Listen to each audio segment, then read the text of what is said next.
Consultation itself is usually actually done pretty well, but sadly, the bit that comes at the end, the consultation's over, everyone's been thoroughly engaged and they've really wanted to find out what's happened.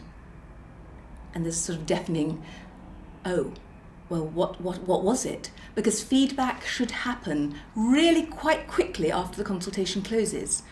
This is not when you've made your mind up. This is actually when you tell people what came out of the consultation. This is what we call output consultation feedback, because people are interested. They've probably worked really hard to give you their opinions, and this might be an individual or it could be a stakeholder organisation. They're not just interested in what you think about what they've said, but they actually want to know what everybody else has said too, the totality of the consultation. So if you miss the opportunity to do that, you miss the opportunity to actually keep people engaged. And that's a big danger, really, because if people come disengaged and think, well, actually, they didn't really care, are they going to want to come and engage with you the next time you want their opinions?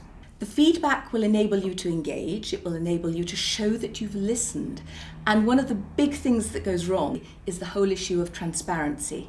People are suspicious, and sadly too often things have gone wrong where people think, well, actually they've just tucked it away in a drawer somewhere and done what they wanted to do anyway without really taking any notice. One of the things they've got to learn to do is actually plan to do feedback right at the beginning when they're doing any engagement exercise. Sadly, it's sometimes sort of done as a bit of a bolt-on, oh, help, we've done the exercise, perhaps now we better feedback. But you actually need to plan your feedback just as carefully as you plan, holding a focus group or a public meeting or putting out a document.